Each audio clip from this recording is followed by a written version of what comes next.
Hari ini saya akan masuk pada bagian yang kedua, saudaraku, dari seri firman Light the Fire Again. Nyalakan kembali apimu. Dan pada bagian yang kedua ini saya akan menyampaikan satu pesan firman yang berjudul menaklukkan penghuni Kanaan. Tahukah saudara, pada saat itu syarat untuk bangsa Israel, Pak, bisa masuk ke tanah perjanjian. Suka nggak suka, mau nggak mau mereka harus menaklukkan penghuni Kanaan. Kanaan itu sendiri berbicara tentang kehidupan dunia. Kanaan itu simbol dari kedagingan.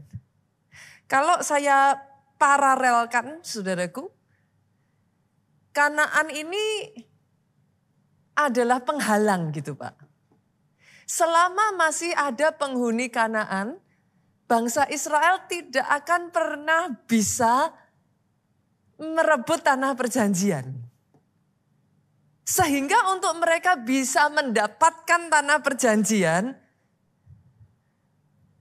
Kanaan harus ditaklukkan. Nah, kisah dari perjalanan bangsa Israel menaklukkan penghuni Kanaan ini sesungguhnya adalah satu prinsip rohani yang begitu penting dalam kehidupan saudara. Hari ini saya akan mengajak saudara untuk bisa menangkap prinsip di balik itu bukan hanya sekedar merebut tanah perjanjian, saudaraku. Ada prinsip rohani yang begitu luar biasa di balik ini semua. Perhatikan saudara, setiap kali saudara membaca Alkitab, yes, yang saudara baca adalah kenyataan di dalam kehidupan jasmani. Tetapi jangan lupa, di dalam semua cerita, kenyataan di dalam kehidupan jasmani itu selalu ada nilai rohaninya. Itu sebabnya berbicara tentang menaklukkan penghuni Kanaan ini, saya ingin mengajak saudara terlebih dulu untuk kita melihat, saudaraku.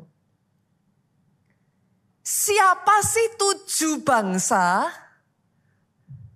6 bahkan 7 bangsa yang menghuni tanah Kanaan?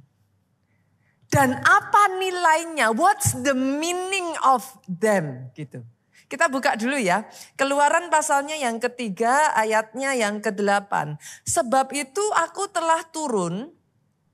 Tuhan ngomong, aku telah turun untuk melepaskan mereka dari tangan orang Mesir.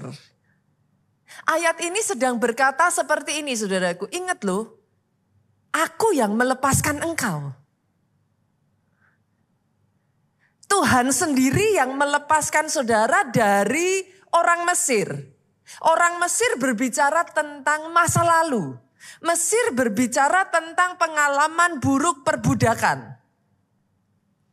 Tuhan sedang ngomong gini, aku yang membebaskan engkau. Aku yang mengeluarkan engkau dari masa lalumu. Jangan kembali ke sana lagi. Bukan hanya dia melepaskan mereka, Tuhan menuntun mereka keluar dari negeri itu. Terlepas dari betapa beratnya yang ada di masa lalumu, Tuhanmu sanggup menuntun engkau keluar. Jangan terus tinggal di masa lalumu. Dia sudah membebaskan engkau, dia melepaskan engkau dari semua yang mengikat engkau di masa lalumu. Jadi. Dengan caranya yang ajaib, dia bukan hanya melepaskan engkau, dia menuntun engkau. Sampai detik hari ini, tanganmu masih dipegang. Tangkap ini saudaraku, tanganmu dipegang, engkau dituntun. Engkau gak dibiarkan. Kalau engkau berkata, Pastor, I don't know how, saya gak tahu gimana caranya. Tanganmu masih dipegang sampai detik hari ini.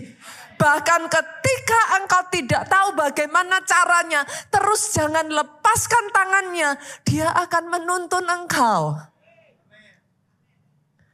Dan come on, dia tidak menuntun engkau ke tanah yang buruk. Ayat ini masih lanjut, saudara. Dia menuntun engkau ke sebuah negeri yang baik dan luas. Artinya apa? Ada janjinya. Engkau tidak dilepaskan for nothing. Engkau mau dibawa ke satu tempat yang indah, yang baik, yang luas. Suatu negeri yang berlimpah susu dan madunya. Jangan balik lagi ke belakang. Jangan terus-menerus ada di masa lalu. Ayo berjalan dengan tuntunan Tuhan ke tempat yang Tuhan mau tuntun engkau. Tetapi ayat ini nggak berhenti sampai di situ, saudara. Masalahnya negeri di mana dia mau tuntun engkau, ini bukan negeri yang kosong. Negeri ini, kata firman Tuhan, adalah tempat orang Kanaan, orang Het, orang Amori, orang Feris, orang Hewi, dan orang Yebus. Bangsa Israel nggak bisa ngambil janji itu segampang yang dipikirkan. In case saudara berpikir kalau Tuhan sudah berjanji itu langsung turun dari langit. Sorry. Tempat yang bagus itu ada yang menghuni. Kalau saudara tidak menyingkirkan penghuni Kanaan, engkau tidak akan bisa masuk tanah perjanjian.